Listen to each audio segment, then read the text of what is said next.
So I wanted to let everybody know, in light of all the speculation that's been going on out there, and people frankly just taking blind guesses as to when Zion's going to come back. Um, Based on today's practice, which was not terribly intense because we're still somewhat of the walking wounded, we're going to continue to try to get him some reps in practice. We hope to have a slightly more intense practice on either the 17th or 19th. If all goes well from that, and assuming he is cleared by then, which he is not quite yet, our anticipation is he'll play his first game on the 22nd at home against San Antonio. This process has been one that's been really, really good. We've learned a lot more than we've probably taught him, frankly. But he's getting to the point where we actually think he's as ready as he believes he is. So everything's moving in the right direction. If there's any questions, I'll answer them. But how frustrating has the speculation been? Because it does sometimes, it kind of points the picture back to the perception of the Pelicans as they used to be. yeah, it's frustrating only from the standpoint of trust, with the player and with our family here internally. Those decisions weren't even reached until this morning when our medical team got together with myself, with Zion, and we sort of arrived at a place where we can tell where we are. So anybody that was guessing before wasn't getting it from anybody who actually knew. So that's really frustrating because the only people that really knew anything in the process were our medical team and the player. And so for us to have anybody say anything different, it certainly didn't come from our side because they weren't even in on conversations. So that was frustrated. The player obviously wasn't the reason for that either. So it felt very much like people just throwing darts, trying to take a stab at it. So. How did you arrive at the 22nd? What was the reasoning there? I think just based on where we're at in terms of timing, how far away he is, there's some league protocols in place from an injury standpoint, a return to play standpoint, where you can't just go from out to playing a game.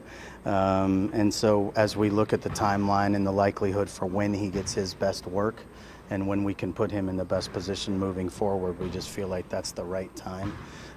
Again, from the very beginning, practice dates have been complicated because of our schedule, and then you add to it as many injured bodies as we have. We've obviously brought the G League two-way guys here.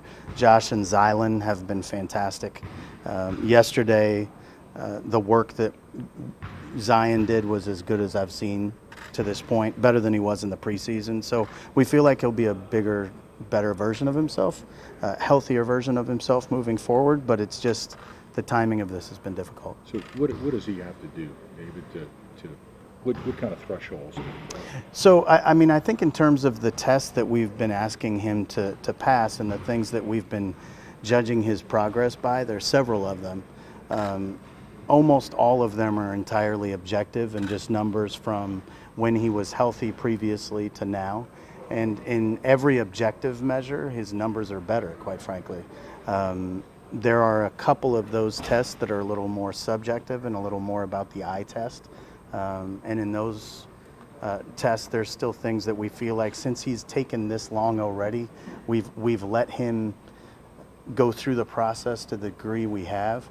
And frankly, it's not let him. We put him through the process. If we've taken this much time, we want it to look right when we let him go. Is it too soon to know what his minutes restriction will be once he comes back? Yeah, he won't. We won't do a minutes restriction, and this is something that, in general terms, we sort of philosophically disagree on. I think it's not about a hard number. It's about what the bursts need to look like. It's what you're measuring him by. So when you're returned to play from a serious injury, it's not going to be a number. It's going to be he's going to play in a limited number of bursts, and you're going to judge those all fairly subjectively in terms of what he looks like. The team's playing a lot better, so I imagine, it's almost like making a mid-season acquisition, getting a player of his caliber in here, and how can that just completely help you if he's healthy and he's able to do all these things with the burst and everything? Yeah, certainly if we're healthy around that return, it'd be great. I think you've seen when we're healthy, we're pretty good, and we can lock in and play really well against some very good teams. And unfortunately, Derek Favors' absence is the one we've noticed the most profoundly. It's because Fave, in addition to Zion, takes away two starting front court players, so your depth in the front court becomes problematic. But again, if we can get guys back sort of one by one, and have a full crew around him, I think it'll be a lot of fun to get to see. You're talking to these coaches and players. Can you kind of measure the anxiousness of trying to get Zion back and just this, the last few months of is he going to be there, how close he is? Can you kind of measure how both players and the coaches are? I don't think our players had anxiousness at all because they know that when it's time, he's going to come back. I think there's a great deal of trust in that sense relative to the players. I think from a coaching perspective, the anxiousness has been more related to the fact that they had to play a game the other night without 6 of our top 8 rotational players, you thought, coming into the season. So I think that's really complicated from a coaching perspective. So certainly their anxiety level's a little higher. They have to find a way to doctor up what we have and win a game in that particular situation, and obviously they did, because I think the team has a great deal of grit and toughness that they've learned now what it takes to win. We're sort of manifesting more winning habits. But the coaching anxiety has certainly been higher because they just never know who they're going to have right now from day to day. Obviously, a lot of the focus is on when he's coming back, but once he is back, what's it going to look like as far as you guys managing him the rest of the season and making sure he's healthy all the way till the end? Yeah, I mean, I think from a sustaining health standpoint, you're certainly going to treat him differently. His return to play protocol will be such that I don't think we're going to want him to play back-to-backs by way of example. But we'll just see. We'll have to see what it looks like. Again, subjectively, there are some things that come into play in this, and his mechanics are a big part of that. And watching the way he's going about his business is going to have a great deal to do with what we think from day to day. It's not like we can objectively say what's going on in there, so we're just going to have to judge what it looks like. But I really believe very strongly he is a radically improved physical version of himself in ways that, frankly, we took the extra time to ensure. Did you ever consider not playing him this year? No, and he never considered it either. The nature of his injury wasn't such that was what was called for. Other players that have had to make that determination, I think in almost every case they had a much more significant surgery. Blake Griffin fractured a kneecap. That's a different issue. Zion knew from the very beginning that he was going to be able to play, and he wanted to play. I mean, he's told you he hasn't been overly happy with me that he hasn't played yet. So it was never a thought that he wasn't going to play. When you talk about him from the mental standpoint of not being able to play, we know he's a competitor. We also know he's a team guy.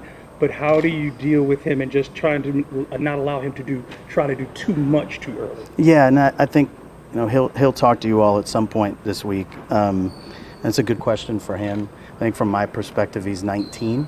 And to not be able to play the game he loves would be frustrating, I think, if any of us were in that position. And you've certainly seen throughout this process, the closer he gets, the better his spirits are. It's a tough time for an athlete when you're non-weight bearing, by way of example. Those are some really difficult times. And then as you start to ramp up and you get smart, you get close enough to taste it, then you start to feel a little different. So I think he's certainly in a really good space right now and excited about it. But you'd have to ask him where he's been. And while we talk about it, the team's won 9 of 13. How impressed have you been with their cohesion, their development of the younger players, and even with the way that Alvin has dealt with the injuries? Well, I think one of the blessings for us in disguise in all of this, and we said it during the surgery, was that we were going to get to see some things that we wouldn't see otherwise. And frankly, that Zion would deal with recognizing he's not invincible.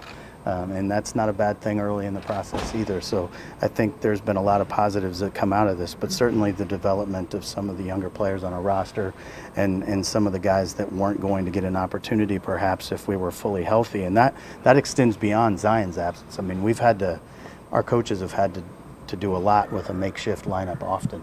And I think they've done a good job in terms of bringing good habits to bear even when we didn't have bodies. So I think it's been good for us to grow a little bit. Do you think it helps to have it for you as far as just dealing with all of this Zion, the hype that surrounds him, and having to manage a whole team, but you're also fighting this kind of feels like every day this whole season? Yeah, it's not frustrating from that perspective. The Zion phenomenon, as it were, is really interesting because I think we saw some of this even in Detroit when we practiced the other day. Everywhere he goes, there's a level of attention paid that's just unique, and we were prepared for that. I think our players were prepared for that, so I don't think that's really had any bearing on much of anything. I think where the frustration lies is just around sort of the irresponsibility sometimes of reports that are made. To ever go live with anything that says something is happening without actually talking to me or someone on our medical team is just, it's surreal to me, and I don't understand why we're in this position now. Actually, you know what? I lied. I do understand because clickbait's important, but this whole thing has been a series of that, and that's been frustrating. Considering where the team is after 41 games and all the injuries and things that have happened, how do you evaluate them at the midpoint? The team as a whole? Yes. I don't know that we know enough to know that. You know, it'd be disingenuous to say I have a good feel for what we are. Frankly, a lot of the pieces we have are going to look better in the presence of Zion. We built the team knowing what it was going to look like in that way. And in the absence of Derek Favors for basically what amounted to a month of games, I think you could see we were just searching.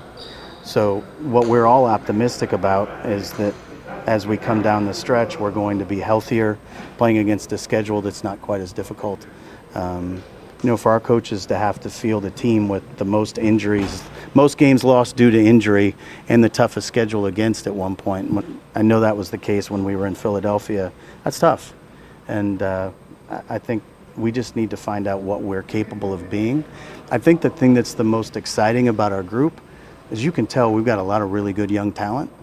We've got veterans that love being with that young talent, and I think we have a group that really likes each other. During the times that we weren't playing well, we didn't really fracture in a way that I think we could have, and so I think that makes us optimistic that when we're healthy, we can be pretty good. It's interesting that you brought up Blake Griffin when you compared Zion to this.